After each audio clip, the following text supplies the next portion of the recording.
van and camping show in Birmingham at the NEC. I mean, this place is massive, 5 halls, and as you can see behind me, tons of different vans, lots of different suppliers, lots of people everywhere.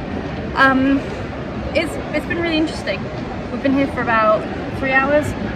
I haven't bought anything, which is good. I can't afford anything here anyways, but I've come away with a lot of pamphlets, a lot of ideas. I came and took lots of measurements of interiors and proportions to understand from my van build what I want. I think I would say the only thing that I'm slightly disappointed about is obviously I didn't realise that because this is quite a sort of big professional show, all of the vans that are here and all the companies are like proper, you know, expensive big custom van build companies. So, you know, me who's going to do a self-build, there's not really any examples of that here.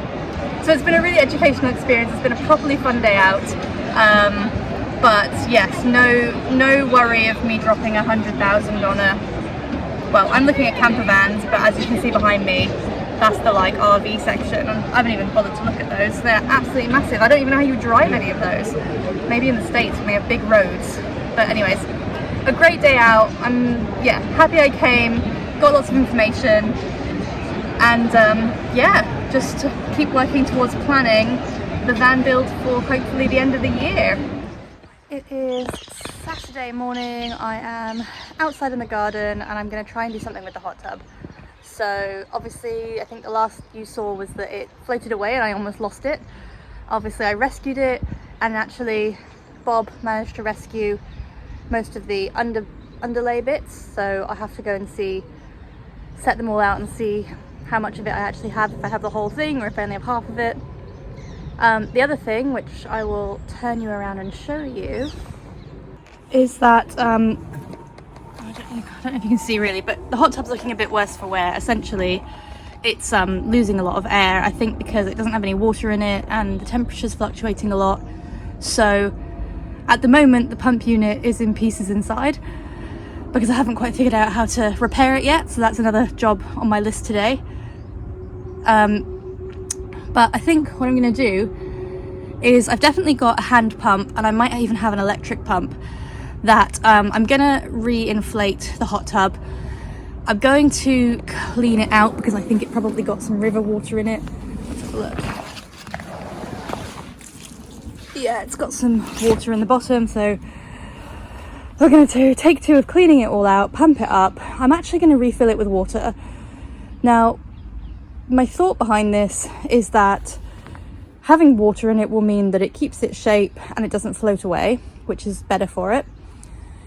And the issue with the pump that I had was that the compressor wasn't working, so I couldn't seem to use it for pumping the tub up with water or using the air jets. But the heat pump and the filter was working. So I'm gonna have a go at today taking it apart, putting it back together, seeing if I can kind of repair the pump element. If I can't, I'm gonna just put it all back together and I'm gonna hook it up, and I'm gonna use the hot tub without the air jets basically for the moment, because a new pump unit is about 160, 170 pounds, which I just don't have at the moment, and isn't really it's not unfortunately a priority with the other things that I kind of need to do. But also I've also realized over the last kind of 6-8 weeks of not really having the use of the hot tub is that I'm a little bit of a geriatric. I've got a very bad back, and I didn't realize over the time that I've had the hot tub how useful it's been for my back, just kind of going in regularly and doing stretches and everything. And I haven't had it for 8 weeks and my back is getting really bad at the moment. As you guys know, I don't have a bath in the house, so this is kind of my answer to that. But I've decided today that for my own sanity, I need to get the hot tub back up and running. Even if the air jets aren't working, at least I can still kind of use it. So we're sort of doing a mid-fix. I mean, it might be that I can, you know, take the pump apart, put it back together and something works, but I don't know if I've really got that much faith in my electrical diagnostics and repair skills, so let's just see. I just want to try and get it some way sort of running by the end of today. It's been a few hours since my video this morning of my grand plan. Safe to say things did not go to plan very well. My hand pump didn't fit in the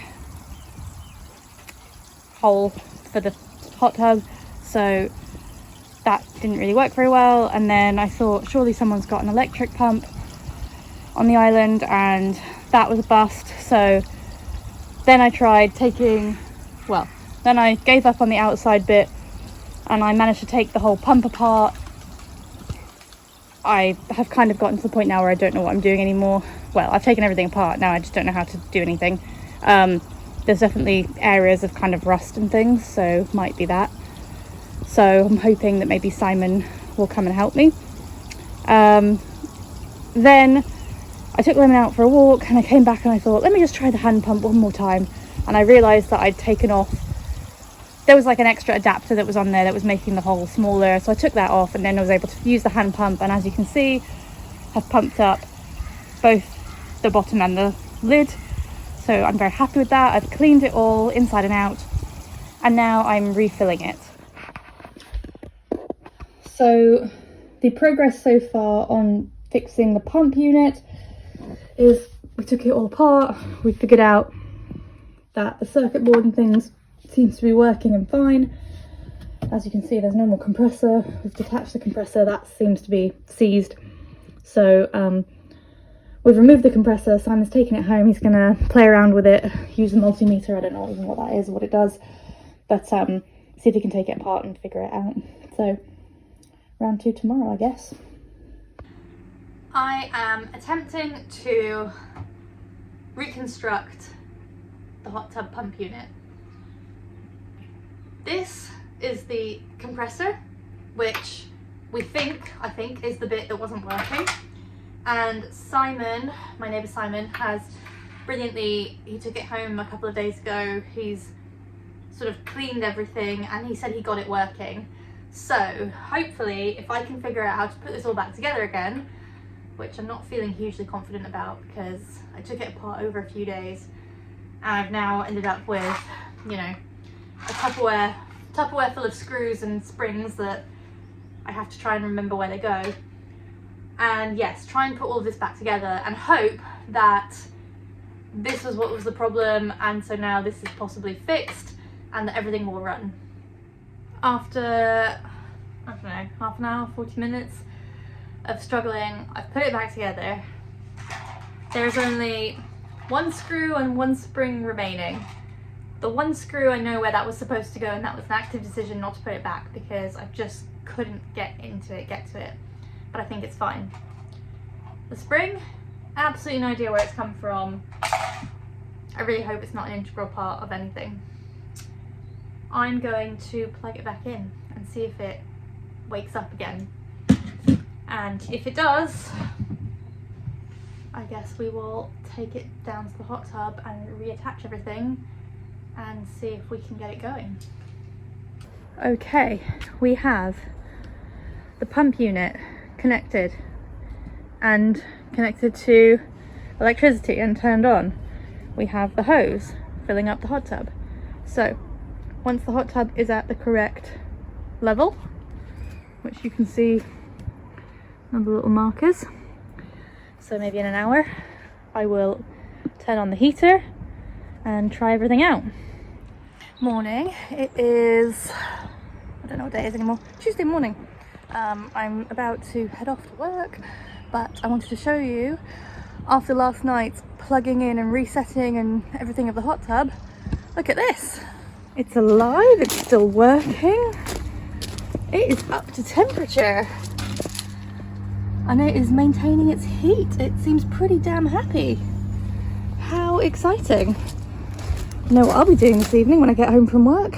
Bit of relax time.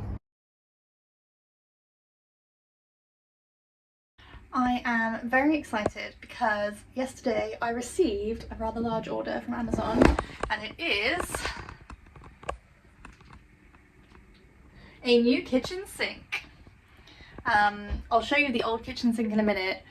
It's very tiny. It's like a proper tiny little camper van sink, and the location of the tap is slightly awkward. So it's kind of been a bit of a pain for the last 10 years and I haven't really done anything about it. But in the grand scheme of finishing the house, I've got a big girl sink now. The only issue is, because there's always an issue, there's going to be a little bit of jiggery pokery to try and fit it.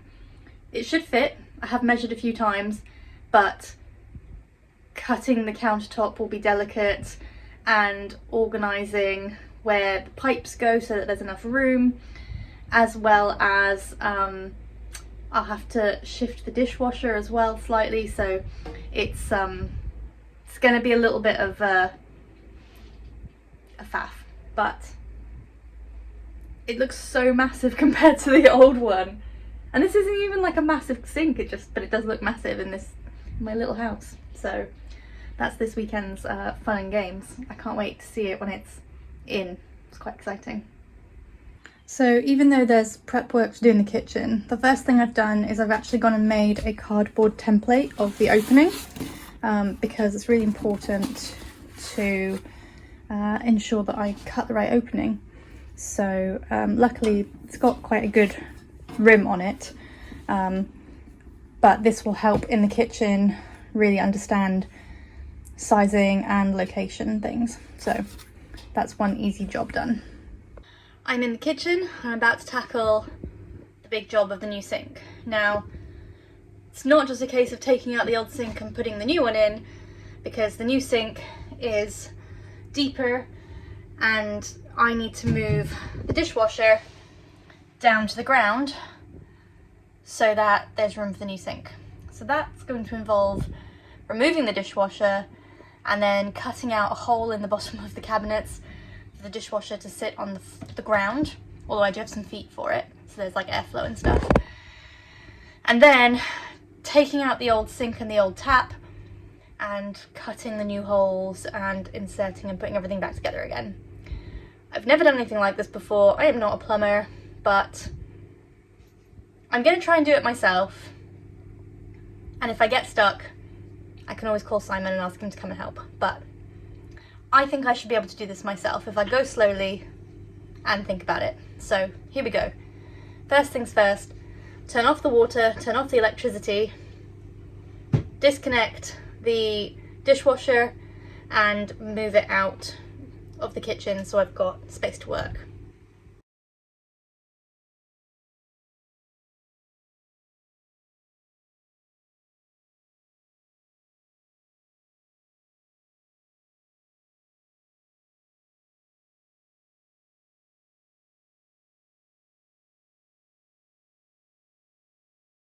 I've cleared out the cupboard, I've detached the drain from the sink and the water and the drain and the electric from the dishwasher. I don't know if you can see, I've traced out the line that I need to cut, which is the hole for the dishwasher. And what I've done is I've drilled a pilot hole through this piece of wood, and hopefully that'll be enough to get my jigsaw in to start cutting out this bit of wood. Okay, I've got my safety glasses on, I've drilled my pilot holes, there's no going back now. I've got the jigsaw out and we're gonna cut a hole. And yeah, this is the no going back zone. Let's hope this all works the way I hope it does. See you on the other side.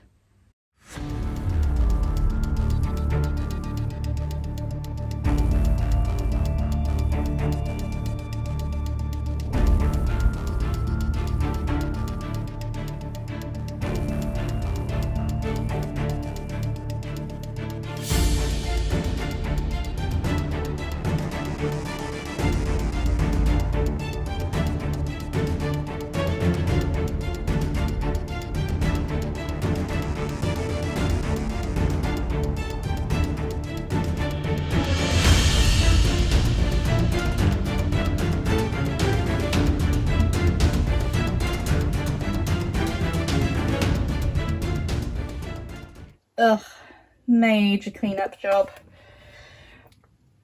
Remember last year when I had a rat issue? This is where the rat's been. I mean, it's obviously not there anymore. But, yeah.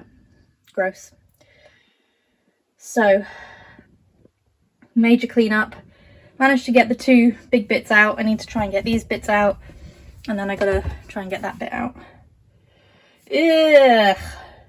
Woohoo! I've made progress. I couldn't really film me trying to get the front edge out because it's very tiny in here. There was nowhere to put the camera, but also I was faffing about a lot. It took a few different tries. Eventually what I had to do was actually take my handsaw and saw down, and then I was able to kind of pull them out. I've given everything a really good clean and disinfect, and I had some little foam stuff which I've laid down, which then means that this is level with the tiles now. So that was a faff, but not too bad, and hopefully this hole is going to fit the dishwasher. So before I reattach everything, I guess I'll slide the dishwasher back in and make sure it fits. Perfect. Slides in, wires are happy, is in line with the fridge. Boom. Okay. Hit a pausing point.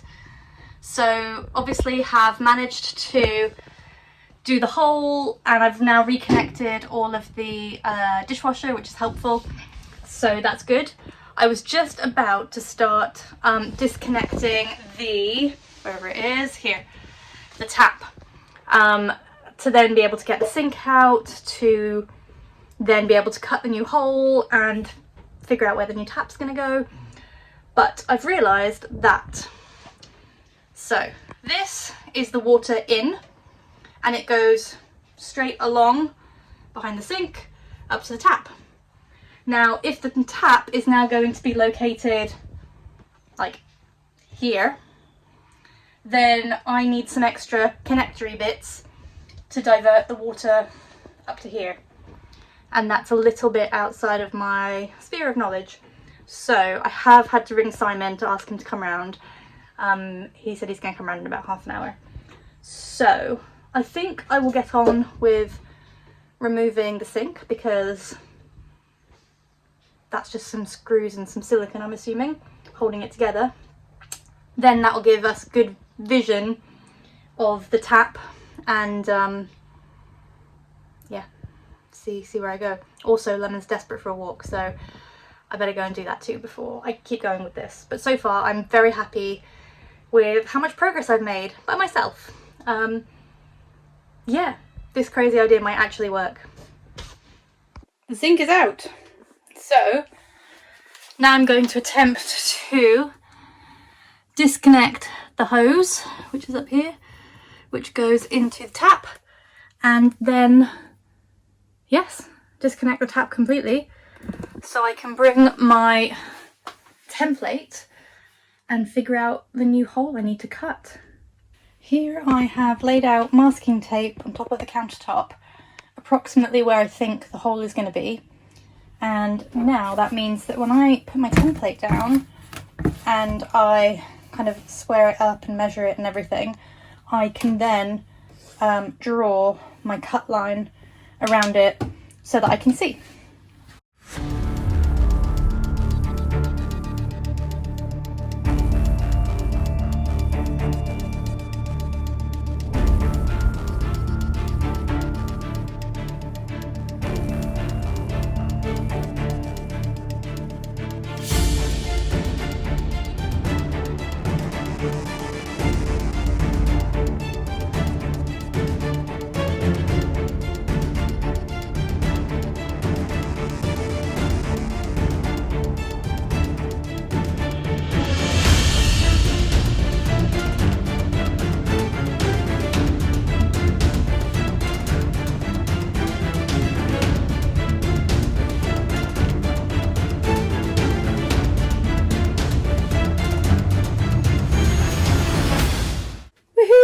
I cut the hole and the sink is in.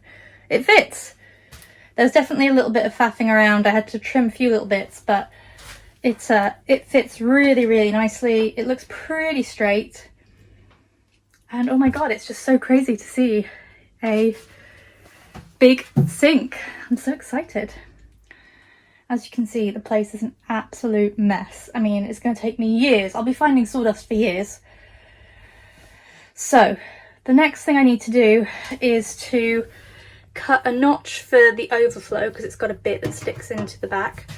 And then I also have to mark this hole here and cut a hole there for the tap to come through. And I also then need to, oh, you can't see because it's too deep, but I also need to jiggery pokery with the water line. I need to shorten it so that it reaches, basically so that this bit is over here. So it just needs to be a heck of a lot shorter. And then I need to figure out what I'm going to do about the waste thingy. Just, this isn't going to work, is it? I mean, this is going to have issues, I think. I think I'm going to have issues with the height. But we'll get to that when we get to that, one step at a time. Okay, exciting news. The hole I cut fits the tap, which is really, really exciting. And now I just need to do all the fiddly bit underneath. I need to secure the tap, I need to cut the water pipe, reattach that, and then do the waste. And then I can reattach the dishwasher. Really, really getting there. But I would just also like to say, it's now 7 o'clock at night. I think I've been doing this since about 2. So yeah, this is 5 hours worth of work. I'm tired. Also, I'm supposed to be somewhere in 5 minutes. Luckily just a neighbour's house, but it feels a bit crap to just leave it, but I probably just need to stop and take a break and eat something. Come back at it with fresh eyes tomorrow. Also, the mess in here is just unreal. I mean, there's just, it's a good job I'm going to have a new sink because I'm going to have to do a lot of washing up. Everything is covered. I'll just show you the carnage. I should have probably moved everything before, but it's just everywhere. Everywhere. God. On the floor. It's just too much. Underneath. There's so much to do.